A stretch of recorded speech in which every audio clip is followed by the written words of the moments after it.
ay limitado pa din po dahil doon sa tinatawag na social distancing.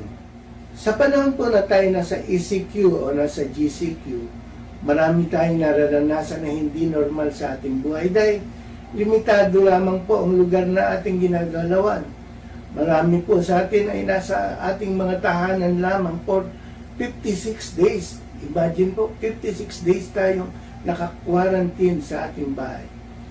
At kamukha din po namin, minsan, nakakaranas din tayo ng pagkainip, no? Pagkabagot. Yung iba naman po, nadidepress. Lalo na po yung mga kababayan natin na natigil sa trabaho at nawala na yung means of livelihood nila o yung kanilang pinagkakakitaan.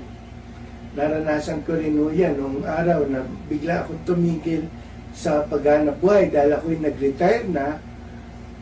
Ako po'y sanay na pumasok ng umagang-umaga na, at nung ako po'y matigil sa aking pagtatrabaho, para po ako na-depress dahil hinahanap-hanap ko yung pagpasok ko ng maaga at nauuna sa aming opisina. Alam po ninyo, tayong lahat po ay naiinip. Minsan nababagot din tayo.